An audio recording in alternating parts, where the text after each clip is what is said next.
Good morning, student. Today I will discuss the next topic that is collateral or security.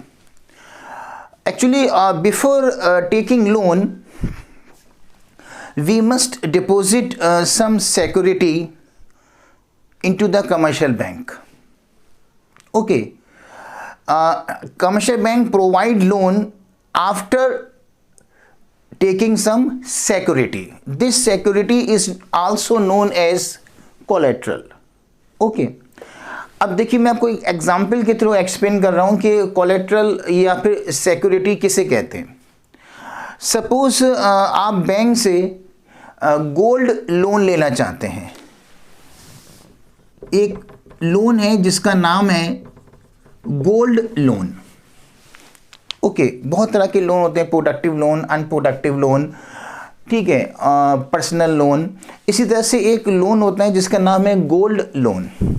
Okay, suppose आप bank से 5 lakh rupees लेना चाहते हैं as a loan. Okay, तो bank से आप 5 lakh rupees as a loan लेना चाहते हैं. बैंक आपको 5 लाख रुपीस लोन देने को तैयार है, लेकिन बैंक ये कहती है कि इस 5 लाख रुपीस लोन लेने से पहले आपको कुछ सिक्योरिटी रखवाना पड़ेगी, उसके बाद आप कमर्शियल बैंक आपको लोन देगी. तो आपके पास कोई गोल्ड है, वो गोल्ड आपने कमर्शियल बैंक के पास रखवा दिया एज ए सिक्योरिटी. ठीक है, उस गोल्ड की जो वैल्यू है at present suppose 8 lakh rupees है इस गोल्ड की वैल्यू. ओके, अब बैंक में आपने 8 लाख रुपीस का गोल्ड रखवा दिया एज ए सिक्योरिटी और 5 लाख का लोन ले लिया. ठीक है, ये जो गोल्ड आपने बैंक के पास रखवाया है एज ए सिक्योरिटी, ये कहलाता है आपका कोलेट्रल. ओके, कोलेट्रल का मतलब होता है जो सिक्योरिटी आप बैंक में जमा कर रहे हैं. ओके, लोन लेने से पहले. अब आपने 5 लाख का बैंक से लोन लिया और 8 लाख रुपए के जो गोल्ड हैं वो आपने बैंक में रखवा दिया. ठीक है, और 5 लाख का लोन आपने ले लिया आपने. अब आहिस्ता आहिस्ता आप लोन वापस करेंगे. ओके, 2 साल में, 3 साल में इंस्टॉलमेंट के साथ आप लोन क्या करोगे, वापस करोगे. अगर सपोज आप लोन वापस नहीं कर पाए और बैंक वालों का नोटिस आया कि आप लोन वापस करिए, आपकी 2 इंस्टॉलमेंट 3 इंस्टॉलमेंट जमा नहीं की, आपने लोन पर इंटरेस्ट जमा नहीं किया और आप सपोज लोन वापस नहीं कर पा रहे हैं किसी वजह से, सपोज जॉबलेस हो गए या इनकम बहुत कम हो गई, इसलिए आप लोन सपोज का अमाउंट वापस नहीं कर पा रहे हैं, किसी भी वजह से आप लोन वापस नहीं कर पा रहे हैं. अब बैंक को ये राइट है कि बैंक आपको का जो गोल्ड है जो बैंक के पास रखा हुआ है, अगर आप लोन वापस नहीं कर पा रहे हो और बैंक आपको एक नोटिस भेजेगी कि आप लोन वापस करिए, बैंक के एम्प्लॉय आपके पास आएंगे कि आप लोन की इंस्टॉलमेंट जमा करिए. अगर आप सबको इग्नोर कर देते हो और लोन वापस सपोज नहीं कर रहे जिसने लोन लिया है, तो उस केस में बैंक को ये राइट है कि आपने बैंक के पास जो सिक्योरिटी रखवाई है, जो कोलेट्रल रखवाई है एज ए गोल्ड, अब बैंक को ये राइट है कि वो गोल्ड सेल कर कर जो है अपना 5 लाख रुपए कलेक्ट कर सकती है. ओके, सपोज अब बैंक ने वो गोल्ड सेल किया है ना, वो सेल सपोज किया 8,50,000 का, और फिर वो जो 8,50,000 का गोल्ड सेल किया, अब सारा का सारा पैसा बैंक रख लेगी अपने पास. हालांकि लोन लिया था 5 लाख और वो गोल्ड सेल करने के बाद बैंक ने कलेक्ट किया सपोज 8,50,000, तो अब पूरा पैसा बैंक रख लेगी. क्यों? एज ए पनिशमेंट कि आपने लोन लिया था तो आपको लोन वापस करना चाहिए था टाइम पर, और जो इंस्टॉलमेंट थी वो रेगुलर आपको पे करना चाहिए थी, लोन पर इंटरेस्ट पे करना चाहिए था, लेकिन आपने ना लोन आपने रिटर्न किया ना लोन पर इंटरेस्ट दिया. हमने कई नोटिस आपके पास भेजे, हमारे एम्प्लॉइज कई बार गए, तो अब आपने सबको रिफ्यूज कर दिया. अब एट लास्ट हमने आपका गोल्ड सेल कर कर अपना पैसा कलेक्ट कर लिया, और जो एक्स्ट्रा पैसा कलेक्ट किया है वो बैंक रिटर्न नहीं करती, अपने पास रख लेती है. ओके, लेकिन अगर बाय द वे सपोज आपने बैंक से 5 लाख लोन लिया और गोल्ड आपने बैंक के पास रखवा दिया 8 लाख रुपए का, ठीक है, और उसकी बेस पर गोल्ड की बेस पर आपने 5 लाख लोन ले लिया, ठीक है. अब वो लोन आप आहिस्ता आहिस्ता वापस कर रहे हैं इंटरेस्ट के साथ। सपोज 5 साल में सारा लोन आपने वापस कर दिया। जब 5 साल के अंदर सारा लोन आपने वापस कर दिया, तब बैंक आपका गोल्ड एज इट इज आपको वापस कर देगी। ओके, आप अपना गोल्ड बैंक से ले जा सकते हैं। क्लियर? अच्छा, तो अब ये जो है, जो गोल्ड आपने बैंक में रखवाया, जिसकी बेसिस पर आपने बैंक से लोन लिया है ना, और जिस गोल्ड को आपने एज ए सिक्योरिटी बैंक में रखवाया, वो सिक्योरिटी क्या कहलाती है? आपकी कोलेट्रल। ओके, अब ये जो गोल्ड है वो जस्ट लाइक एक एसिड है। एसिड किसे कहते हैं? Assets are those thing which can be converted into cash after sale. Asset वो चीजें होती हैं जो सेल करने के बाद कैश में कन्वर्ट हो सकती हैं। जो गोल्ड है वो सेल करके कैश में कन्वर्ट हो जाएगा, फर्नीचर है वो सेल करके कैश में कन्वर्ट हो जाएगा, लैंड है, बिल्डिंग है, वो सेल करके कैश में कन्वर्ट हो जाएंगी। तो लैंड, बिल्डिंग, फर्नीचर, गोल्ड, ये सब क्या है? एसिड्स हैं। ओके, तो जो गोल्ड आपने बैंक में रखवाया था, जिसकी बेस पर आपने 5 लाख लोन लिया, वो जो गोल्ड है वो कहलाएगा आपका एसिड। और वो इस तरह से जो कोलेट्रल है, कोलेट्रल एक ऐसा एसिड है। व्हाट इज, अगर इसको डिफाइन करें, what is collateral? Collateral is an asset that the borrower use as a guarantee to a lender until the loan is repaid। क्या मतलब हुआ कि कोलेट्रल एक ऐसा एसिड है, गोल्ड है या कोई भी एसिड है, जो एक बोरोवर जो है उसको यूज करता है। कहाँ यूज करता है? एज ए गारंटी के तौर पर, कि आप ये गोल्ड रख लीजिए एज ए गारंटी के तौर पर, और मैं आपका लोन अगर वापस नहीं कर पाया है ना, तो आपको ये राइट है कि आप वो गोल्ड या सिक्योरिटी सेल कर कर मेरा पैसा आप कलेक्ट कर सकते हैं, अगर वापस नहीं कर पाए तो। ठीक है, तो collateral is an asset that the borrower use as a guarantee to a lender until the loan is repaid. If the borrower failed to return the amount of loan, then the lender has the right to sell the asset in order to collect the amount of loan. Okay, so collateral is then as asset. Collateral is the security which is deposited by the borrower to the lender as a guarantee. If borrower is unable to return the amount of loan, then lender has the right to sell the security, to sell the asset in order to get or in order to collect the amount of loan. Okay, तो collateral एक ऐसी security है जो हम commercial bank के पास रखवाते हैं, ताकि commercial bank हमें लोन दे दे, और वो सिक्योरिटी हम एज ए गारंटी रखवाते हैं कि आप ये गोल्ड रख लीजिए, या कोई भी आपका हाउस है, उस हाउस के जो बनामे के पेपर्स हैं, वो हाउस के बनामे के पेपर्स भी आप रखवा सकते हैं, या कोई गोल्ड भी बैंक के पास रखवा सकते हैं एज ए सिक्योरिटी और एज ए गारंटी, और उसकी बेसिस पर आप बैंक से लोन ले सकते हैं। और जो आपने गोल्ड आपने बैंक के पास रखवाया है एज ए सिक्योरिटी, वो कहलाएगा कोलेट्रल। और अगर आप लोन वापस कर देते हैं तो आपका गोल्ड या जो सिक्योरिटी रखवाई है वो आपको वापस मिल जाएगी। अगर आप लोन वापस नहीं कर पाए तो उस केस में लैंडर को ये राइट है, बैंक वालों को ये राइट है कि वो आपका एसेट सेल कर कर अपना पैसा कलेक्ट कर सकते हैं। क्लियर? अक्सर जो सिक्योरिटी की वैल्यू होती है, वो सिक्योरिटी की वैल्यू जो है वो ज़्यादा होती है। अगर आपको 5 लाख रुपीस लोन चाहिए तो बैंक वाले जो कोलेट्रल या सिक्योरिटी की जो वैल्यू होगी वो 5 लाख से ज़्यादा रखवाते हैं। 5 लाख का लोन चाहिए तो 8 लाख की उन्होंने सिक्योरिटी रखवाई। अब सिक्योरिटी की जो वैल्यू है 8 लाख, वो लोन के अमाउंट से 5 लाख से ज़्यादा है। कितनी ज़्यादा है? वो 3 लाख रुपीस ज़्यादा है। और ये 3 लाख क्या कहलाती है? Margin requirement. ये 3 लाख जो ज़्यादा है वो कहलाता है मार्जिन रिक्वायरमेंट। अब सवाल ये पैदा होता है, जब 5 लाख का लोन दे रहे हैं तो फिर सिक्योरिटी 5 लाख की होनी चाहिए, ज़्यादा की क्यों रखवाते हैं? ठीक है, ज़्यादा की इसलिए रखवाते हैं क्योंकि 5 लाख का लोन दिया है, प्लस उस पर आपसे इंटरेस्ट भी तो लेंगे। 5 लाख का लोन लिया है तो कम से कम 2 लाख रुपए इंटरेस्ट होगा उस पर, तो टोटल अमाउंट कितना हो जाएगा, 5 लाख प्लस 2 लाख इंटरेस्ट 7 लाख हो जाएगा। एक बात, फर्स्ट पॉइंट। सेकंड पॉइंट ये है कि जो सिक्योरिटी रखवाई है उस सिक्योरिटी की जो वैल्यू है वो 3 साल बाद 4 साल बाद डिक्रीज भी तो हो सकती है, और सिक्योरिटी की जो वैल्यू डिक्रीज होगी उसे कहते हैं depreciation. Depreciation is the fall in the value of asset after the time. Time के साथ साथ किसी भी चीज की जो वैल्यू कम हो जाती है उसे कहते हैं डेप्रिसिएशन।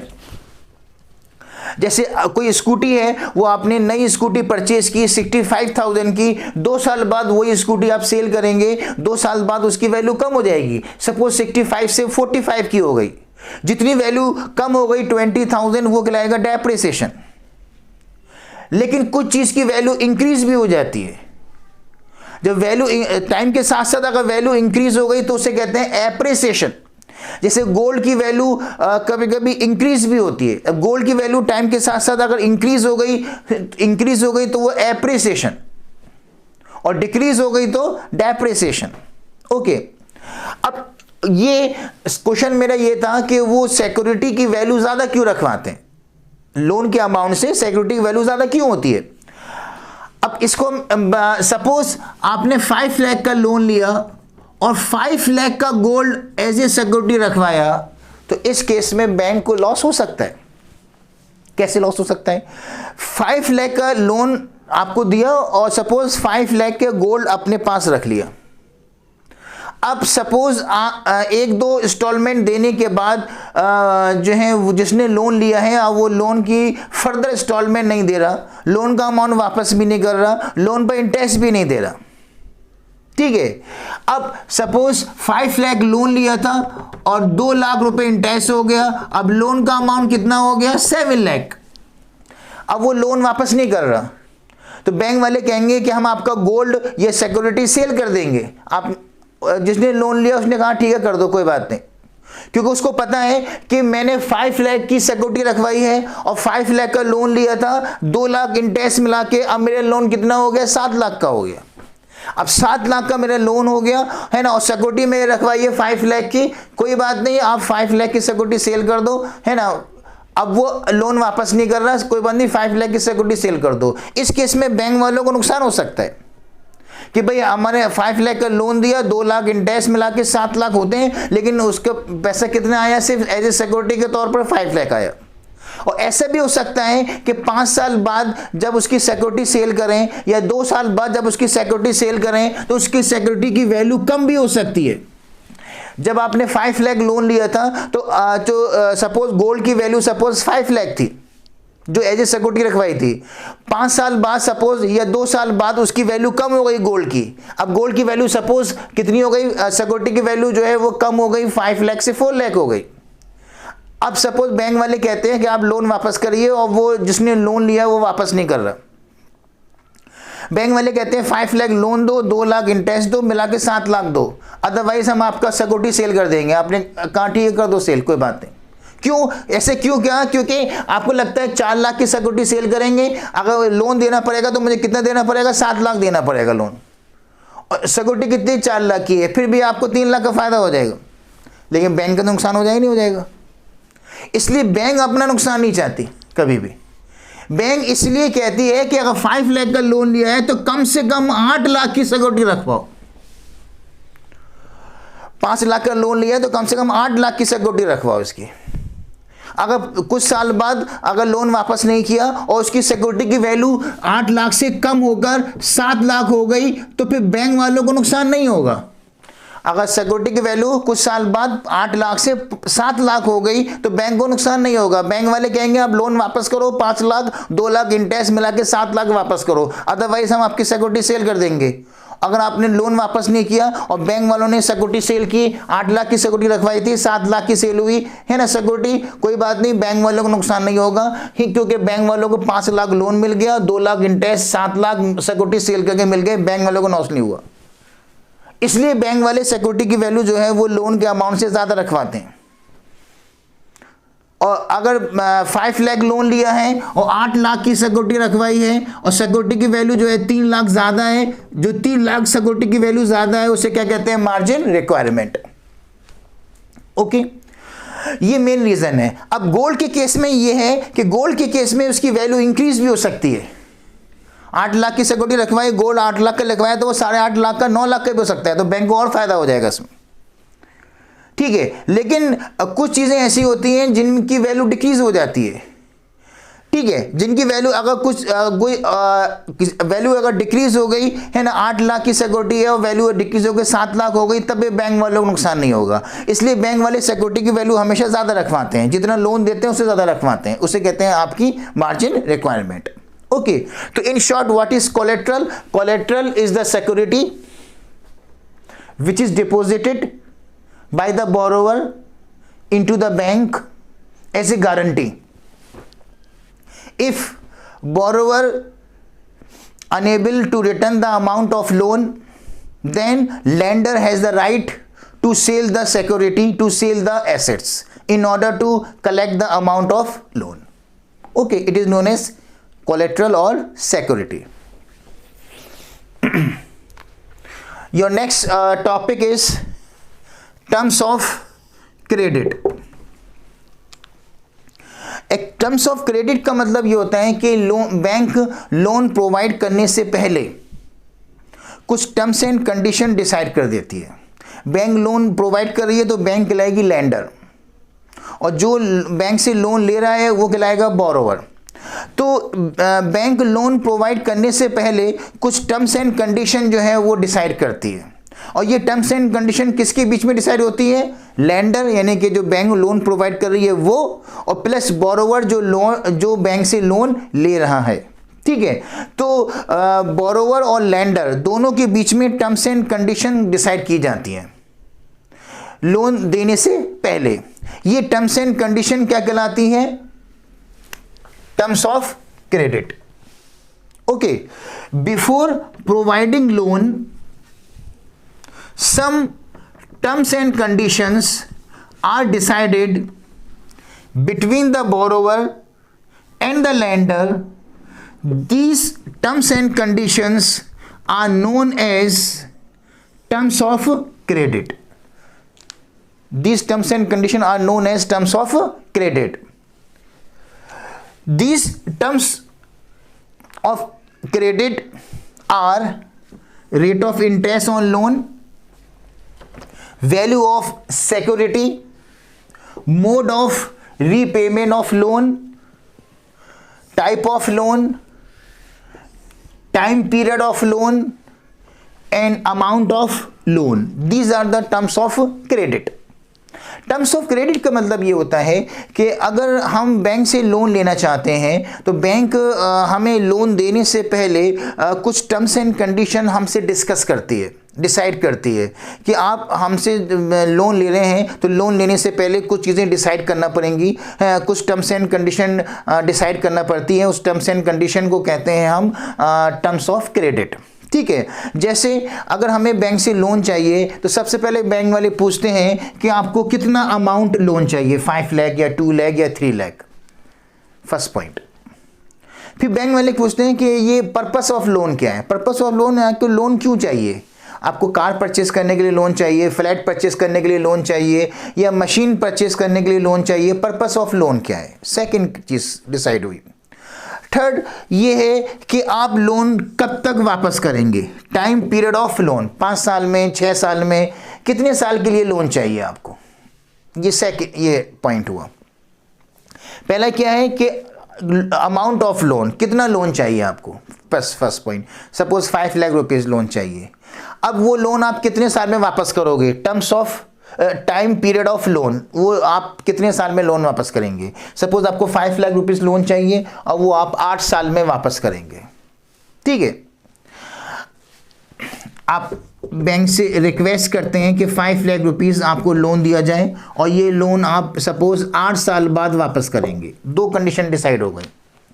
उसके बाद आपको जो लोन चाहिए, टाइप ऑफ लोन, कौन सा लोन चाहिए। लोन बहुत तरह का होता है, प्रोडक्टिव लोन है, पर्सनल लोन है आपका, एजुकेशनल लोन है, तो आपको कौन सा लोन चाहिए इसके अंदर, वो भी आपको मेंशन करना पड़ेगा।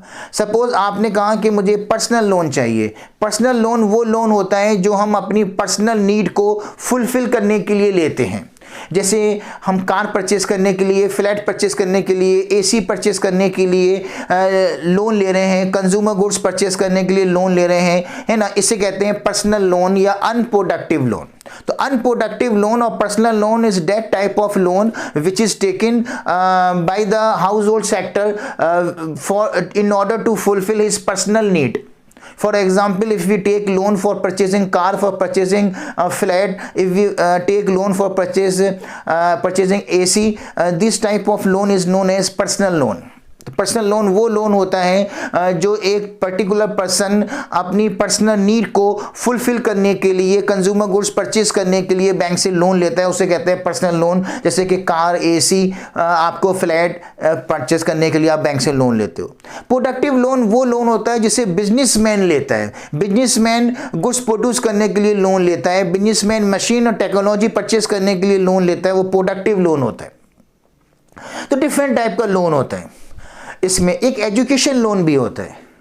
एजुकेशन लोन में यह है कि अगर कोई एमबीबीएस करना चाहता है, कोई प्राइवेट कॉलेज है, उस प्राइवेट कॉलेज से आप जो है वो एमबीबीएस करना चाहते हैं और उसकी जो फीस है वो सपोज 50 लाख रुपए उसकी फीस है। अब 50 लाख रुपए किसी मिडिल कोई क्लास है से बिलोंग करता है, कोई भी एक स्टूडेंट है जो एक मिडिल क्लास फैमिली से बिलोंग करता है और उसके पास 50 लाख रुपए नहीं है एमबीबीएस करने के लिए, तो फिर वो उस केस में वो बैंक से जो है वो 50 लाख रुपए लोन लेता है और वो लोन लेने के बाद उस कॉलेज में वो एज ए फीस 50 लाख रुपए जमा कर देता है। बाद में फिर वो लोन आहिस्ता आहिस्ता जो है उसके फादर या फिर वो वापस करेंगे या इसमें, तो वो कहलाता है एजुकेशन लोन। तो हायर एजुकेशन के लिए जो आप बैंक से लोन ले रहे हैं, ठीक है।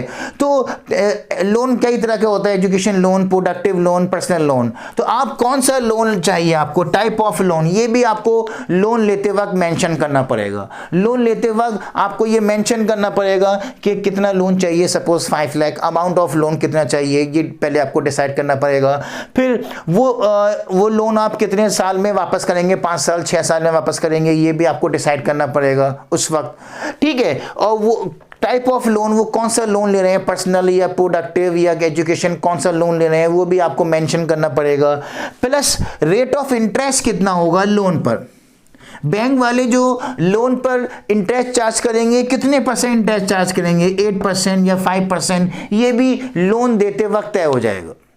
जब कमर्शियल बैंक आपको लोन देगी उसी वक्त डिसाइड हो जाएगा कि लोन पर कितना इंटरेस्ट लगेगा, और इंटरेस्ट कौन सा लगेगा, सिंपल इंटरेस्ट लगेगा या कंपाउंड इंटरेस्ट लगेगा, ये भी डिसाइड हो जाता है। ओके, इसके साथ साथ आप अगर आपको 5 लाख लोन चाहिए तो आप 5 लाख लोन के लिए एज ए सिक्योरिटी क्या रखवा रहे हैं, ऐसे गारंटी क्या रखवा रहे हैं बैंक के पास अगर 5 लाख लोन चाहिए, और उस सिक्योरिटी की वैल्यू कितनी है, 7 लाख, 6 लाख, कितनी वैल्यू है सिक्योरिटी की, ये भी आपको मेंशन करना पड़ेगी, ठीक है। इसके साथ साथ mode of repayment of loan. Mode of repayment of loan का मतलब यह हुआ कि अगर आप बैंक से लोन लेंगे तो वो लोन आप कैसे वापस करेंगे, हर महीने इंस्टॉलमेंट देंगे, मंथली इंस्टॉलमेंट देंगे, या फिर आप क्वार्टरली यानी साल में 4 बार देंगे इंस्टॉलमेंट, या हाफ ईयरली साल में 2 बार देंगे इंस्टॉलमेंट, ठीक है। और एक इंस्टॉलमेंट का अमाउंट कितना होगा, ये सारी चीज़ें जो हैं वो लोन लेने से पहले तय हो जाती है कि mode of repayment of loan, loan वापस करने का क्या मोड ऑफ रीपेमेंट होगा। ये जो सारी चीज़ें अभी हमने डिस्कस की, ठीक है, ये जैसे लोन का अमाउंट, लोन देने से पहले कमर्शियल बैंक लोन देने से पहले ये बहुत सारी टर्म्स एंड कंडीशन डिसाइड करती है, जैसे लोन का अमाउंट कितना होगा, ओके, लोन आप कितने साल में वापस करेंगे, 5 साल में या 6 साल में, 8 साल में, ठीक है, कौन सा लोन ले रहे हैं, productive, unproductive, short term, long term, कौन सा लोन ले रहे हैं ये भी आपको डिसाइड करना पड़ेगा, ठीक है। लोन पर इंटरेस्ट कितना होगा, 5%, 6%, और इंटरेस्ट कौन सा होगा, सिंपल इंटरेस्ट होगा या कंपाउंड इंटरेस्ट होगा, कौन सा रेट ऑफ इंटरेस्ट होगा ये भी डिसाइड किया जाएगा। फिर आप लोन लेने से पहले एज ए सिक्योरिटी क्या रखवा रहे हैं बैंक वालों के पास, उस सिक्योरिटी की वैल्यू कितनी है, और लोन का आप रीपेमेंट किस तरह से करेंगे आप, ठीक है। तो ये सारी चीज़ें जो हैं पहले से डिसाइड हो जाती हैं लोन प्रोवाइड करने से पहले। इन सब चीज़ों को, ये सब टर्म्स एंड कंडीशंस कहलाती हैं। इन टर्म्स एंड कंडीशन को हम कहते हैं terms of credit. Terms of credit. So what is terms of credit? Before providing loan, some terms and conditions are decided between the borrowers and lenders. These terms and conditions are known as terms of credit. The examples of terms of credit are rate of interest on loan, value of security, mode of repayment of loan, type of loan, time periods of loan and amount of loan, etc. These are the terms of credit. Okay. तो इस दो topics आज मैंने आपके discuss किए। एक तो है कोलेटरल सिक्योरिटी और दूसरा है terms of credit. Okay, thank you.